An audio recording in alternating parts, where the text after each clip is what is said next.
إن كنت قد جرحته فأعتذر بشدة، لكنها كانت نكتة. هناك تلميح حول النكتة التي قمت بها، لذا قد تكون في العناوين، لكنها كانت نكتة. أكرر، كانت مسحة. ويسألونك عما يقوله مدير المعارضة. هل هو من وجهة نظرك مزعج قليلا أنه المؤتمر الصحفي الثاني على التوالي الذي نأتي فيه ونسألك عن نكتة قالها مدير؟ من الواضح أن أرني سلوت لا أعتقد أنها كانت نكتتي. النكتة عن أوسلو تخصه، ليست شأني، لذا أنا أتحدث عن ما قلته. إذا كنت قد أهنت فأنا آسف جدا، لكنها كانت نكتة.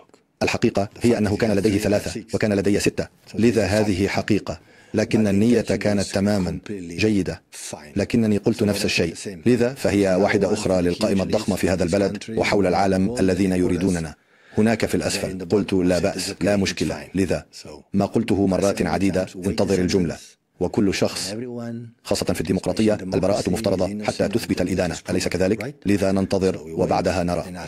فقط بجوار المباراة، يسعد إلى مو لأن هناك تلميحا في عطلة نهاية الأسبوع حول آخر مباراة له ضد مانشستر سيتي، ومن الواضح أنه بعد ذلك كانت هناك تقارير تفيد بأن الوضع التعاقدي يزعجه الآن. هل كل هذا مجرد جزء من التحضيرات قبل أن يلتزم مو بمستقبله مع ليفربول لموسم آخر؟ قد يكون مو على علم بال115 صفقة التي تمت، لذا يتوقع عدم وجودهم في الدوري الممتاز في الموسم المقبل.